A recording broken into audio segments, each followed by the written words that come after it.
우리는 알 수 있습니다. 그래서 이 그림에서 보면 밑에 제가 트랜스는 잠재의식의 고유한 선택 영역이다. 예전에 여러분은 저처럼 이렇게 생각을 했겠죠. 내가 우울해지고 안 좋아지고 여러 가지 어떤 부정적인 게 나도 모르게 됐다라고 이렇게 말했는데 실제 그게 아니라 이제 우리는 이 물음표에 대해서 선택을 할 수 있다. 초이스를 하는 거죠. 내가 원하는 대로 성공으로 선택할 수 있다. 이제는 나도 모르게 무의식적으로 가지는 게 아니라 내가 원하는 대로 선택을 할 수 있는 게 이 트랜스의 영역이고, 최면의 어떤 핵심은 내가 원하는 대로 내 삶을 마인드 컨트롤하고 선택을 하자. 이런 의미로 볼 수 있어요. 그래서 트랜스의 개념을 좀 더 하나씩 설명하게 되면, 이 트랜스라는 이 몽환 상태는 심신이 고도로 이완된 집중의 상태를 또한 트랜스 상태라 하고, 이 몽환 상태로, 즉 무의식 상태라고 우리가 말하고 있어요. 그리고 습관적인 행동이나 사고가 자동화된 상태. 그러니까 이 어떤 최면 걸렸다 그러잖아요. 나도 모르게 이유 없이 사람들 앞에서 말을 하려고 하면 심장이 터지려고 하고 불안해져요. 남이 나에게 조금만 안 좋은 소리 하면 슬퍼져서 우울증에 빠져들어 버려요. 누가가 어떤 부모님이 잔소리만 하면 화가 나고 속상하고 힘을 들어야 해요. 저녁만 되면 나도 모르게 잠을 못 자요. 생각이 많아지고 짜증이 나고 화가 나니까 화병이 생겨요. 이런 것도 결국은 어떤 습관적인 행동이나 사고가 자동화됐다. 최면 걸렸다. 프로그램 걸렸다. 이것도 맞는 거고, 눈만 뜨면 아 정말 행복한 하루가 시작됐다. 힘든 일 있어도 이것쯤이야. 뭐 내가 그동안 고생한 거 비하면 아무것도 아닌데, 또 내가 뭐 어떤 상처를 받았는데 나에게 또 다른 도전이 왔구나. 더 열심히 한번 해봐야 되겠구나. 이런 식으로 자기를 만들어가는 것도 결국은 트랜스, 행동이나 사고가 자동화된다라는 것이죠. 그리고 이제 이거는 몰입의 상태, 뭔가 하나에 집중해버렸다라는 것이죠. 그래서 최면을 다른 언어로 말하면 집중이라고 말할 수 있고 이완이라고 말할 수 있는 거죠. 그리고 잠을 자기 전 느끼는 편안한 상태, 그리고 최상의 능력을 발휘할 수 있는 어떤 잠재의 능력 상태라는 것이죠. 뭐 이 부분은 사실은 좀 긍정적인 최면 상태를 제가 설명했어요. 이런 거는 긍정적인 거잖아요. 습관적인 행동이나 사고가 긍정적으로 됐을 때는 아주 긍정적이 되는 거고, 뭔가 하나에 몰입을 했을 때는 공부가 잘 될 것이고, 직장 생활의 성취도가 높을 것이고, 사람에게 정말 몰입을 했을 때는 그 사람의 마음을 더 깊이 이해할 수 있을 테고, 무의식과 무의식이 공존했을 때는 원활한 소통, 커뮤니케이션이 되니까 내 마음이 이렇구나 빨리 알아차릴 수 있고, 그리고 편안한 이완 상태를 우리는 경험할 수 있다는 것입니다. 그리고 이제 제일 마지막에 어떤 그림을 보게 되면 일상의 최면 상태를 제가 한번 쭉 나열해 봤어요.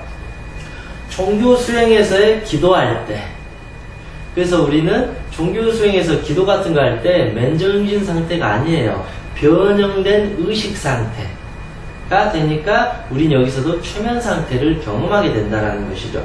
공동묘지에서 귀신을 볼 때 맨정신 상태에서 여러분 절대 귀신 못 봐요. 뭔가 의식이 트랜스 변형돼 버리니까 귀신을 보게 된다.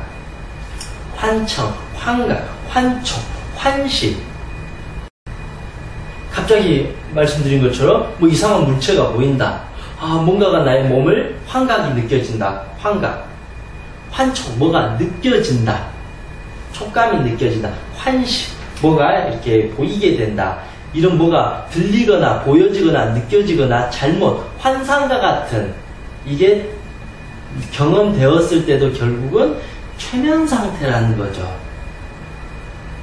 갑자기 누군가 귀에서 뭐가 말을 한다고 하기도 하잖아요. 사람들이 누가 어떤 뭔가가 나에게 지금 조종한다, 나를 괴롭힌다. 이게 맨정신 상태가 아니라 최면 상태에서만 걸려진다. 그리고 사랑하는 사람과 함께 있을 때, 사랑은 또한 강력한 최면이라 그러잖아요. 사랑을 했을 때는 온 세상이 아름답고 즐거워진 것처럼 이것 또한 최면 상태예요. 너무 좋으니까 이 사람이 좋은 것만 계속 보여요. 그런데 사랑을 하고 결혼을 하고 현실로 보니까 그때 단점이 다 보이는 거예요. 와, 정말 내가 속았다.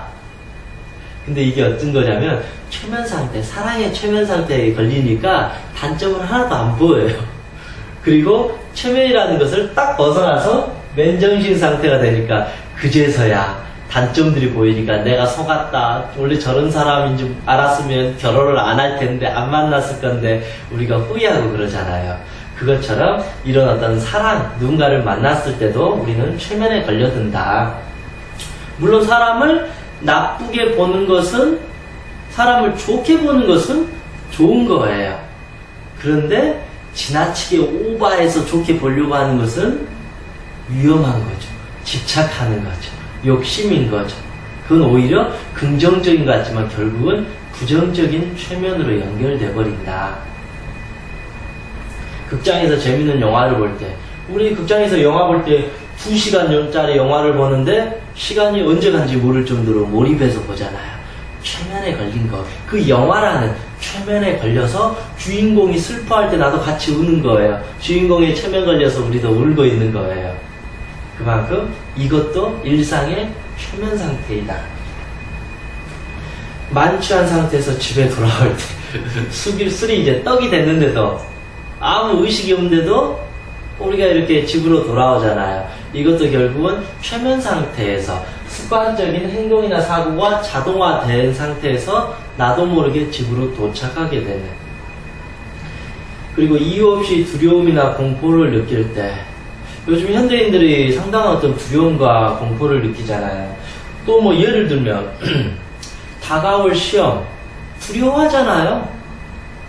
다가올 발표 두려워하잖아요. 그런데 따지고 보면 두려워를 해야 된다면 지금 이 순간에 시험 볼 때 약간 두려움이 있는 게 맞는데 우리는 10일 전부터 두려워요. 아, 시험 못 보면 어쩌나, 아, 발표 못하면 어떠나, 사람들 날 이상하게 볼 텐데, 이렇게 자꾸 자기를 미리서부터 두려움과 공포로 만들어가요. 이것 또한 자기 스스로가 최면에 걸려서 두려움과 공포를 느끼게 된다. 맨정신 상태에서는 두려움과 공포를 미리서부터 느낄 수가 없다라는 것이죠. 그리고 비만 오면 몸과 마음에 고통이 올 때, 이것도 이제 좀 더 다른 설명일 수도 있겠지만, 내가 비 올 때 누군가에게 심하게 학대를 받았거나, 비가 올 때 내가 정말 사랑하는 사람과 헤어졌거나 상처를 받았거나 아팠던 일들이 있으면 그게 기억이 돼가지고 비만 오기만 하면 갑자기 눈물이 쏟아지고 속상하고 화가 나고 몸이 아파와요. 그게 다 이 과거의 최면에 걸렸던 게 현재 나타나는 거예요. 우리 가정주부님들도 그렇잖아요. 추석 설날만 되면 한 달 전부터 몸이 시름시름 아프고 짜증나고 막 화가 나고 안 좋아지고 그렇잖아요. 이게 그냥 오는 게 아니라 다 이것도 내가 최면에 걸려버렸어요. 과거에 안 좋았던 기억에 최면에 걸려서 마치 이게 현재까지 연결되어 버리는, 이것 또한 저는 일상의 최면 상태라고 말하고 있어요. 그런데 우리가 이게 최면 상태인지 최면 걸린지를 모르면 매년 명절 때마다 아파와야 돼요. 비 올 때마다 속상해야 되고 힘들어해야 돼요. 그것이 다 최면이다. 그 책만 보면 잠이 올 때, 이것도 일상의 최면이라는 것이죠. 왜 그러냐면 책 보면 잠이 온다라는 어떤 이게 스스로 연습이 되고 무의식에 들어가 버린 거예요. 그래서 책만 보면 나도 모르게 아픔이 이렇게 나게 돼. 그리고 마지막으로 이유 없이 사람을 미워할 때, 뭐 등등 그렇잖아요. 괜히 이 사람한테 잘못한 것도 없는데 나도 모르게 그 사람을 미워하는 것도 이 사람과 관련된 이미지, 느낌이 과거에 안 좋았다라는 거예요. 그것 때문에 이런 느낌만 봐도 기분이 안 좋은 거예요. 그렇듯이 제가 설명을 이걸 좀 장황하게 했는데 결국은 모든 것은 자기 최면이다. 그래서 제가 최면의 개념을 아주 짧게 설명한 게 아니라 아주 광범위하게 말했어요. 그러면 이걸 따지고 보면 여러분 어떤 결론이 나오나요? 모든 것은 자기 최면이다. 우리의 모든 일상사 자체가 이미 최면이라는 것이죠. 내가 최면에 걸려들어서 살고, 내가 최면을 걸면서 살고, 좋게 최면을 걸고, 나쁘게 최면을 걸며 살고, 그렇기 때문에 여러분이 저와 이 공부하는 이 핵심이 결국은 이 여기에서 나타나요. 모든 것은 자기 최면하에서 이루어지게 된다. 그리고 이제 다음 페이지 14페이지 보겠습니다. 최면에서 말하는 의식과 잠재의식입니다. 이 표에서 보면 의식과 잠재의식을 제가 구분해 놨습니다. 의식은 정신세계 10%를 관장하고 잠재의식은 90%. 의식은 논리적, 이성적. 잠재의식은 감성적, 충동적, 본능적, 직관, 직감. 그리고 의식은 1 더하기 1은 2다. 아주 논리적인 건데, 잠재의식은 1 더하기 1은 내 마음대로, 내 느낌대로, 내 뜻대로 가는 게 잠재의식이다. 그래서 의식은 대부분 우리가 이성적인 거예요. 프로이드의 빙산모형처럼 이 작은 어떤 이성이 우리를 좌지우지한다라고 우리는 생각하잖아요. 그런데 실제로 우리를 좌지우지하는 것은 이성이 아니라 잠재의식이라고 해요.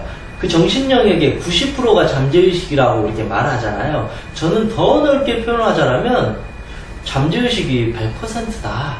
우리의 모든 것을 잠재의식이 관장하고 있다. 여러분은 잠재의식을 알기 위해서는 무엇을 해야 되느냐? 최면 상태가 됐을 때 잠재의식이 올라와요. 일반적인 상태에서는 잠재의식과 소통이 안 돼요. 왜냐면 딱 내 의식이 막아놔요. 근데 최면 상태가 되면 이 잠재의식의 이 광활한 영역이 올라오게 된다는 것입니다. 그랬을 때 우리는 잠재의식과 대화를 통해서 내가 이래서 우울했구나. 내가 이래서 불안했구나. 내가 이래서 정말 나도 모르게 자살 충동이 일어났구나. 내가 이래서 이유 없이 두통이 생겼구나. 가슴이 답답해서 죽을 것 같았구나. 암이 생긴 것 같았구나. 이런 마음을 그제서야 이해하게 된다는 겁니다. 그림을 보십시오. 그래서 우리가 이 그림을 보면 이 나무잖아요. 그래서 우리는 이파리를 우리는 의식이라고 표현할 수 있고, 이 밑에 있는 이 뿌리를 우리는 잠재의식이라고 할 수 있어요. 여러분, 근데 이파리나 열매가 썩어 있으면 어떻게 해야 돼요? 이파리 열매 썩은 데다가 영양식 주사를 놔주거나 깨끗하게 보살펴 준다고 해서 영원히 이 이파리 열매가 건강히 자랄까요? 그게 아니잖아요. 이 나무를 튼튼하기 위해서 제일 중요한 거는 뿌리라는 그 핵심이 중요하잖아요. 뿌리가 건강하게 자라지 않으면 아무리 이파리와 줄기 가지에다가 잘해준다 한들 얘들은 결국은 썩게 되고 죽게 돼요. 이게 바로 잠재의식이고 우리의 본 마음이라는 거죠. 우리의 참마음이라는 것이죠. 근데 우리는 너무 의식적으로 애를 써요. 의식적으로 너무 노력을 해요. 그러니까 안 되죠. 본질적인 이 마음의 이 뿌리라는 이 잠재의식에 우리는 끊임없이 사랑을 주고 얘와 대화를 해야 되는 거죠. 그래서 이제는 의식의 영역을 무시하는 건 아니에요.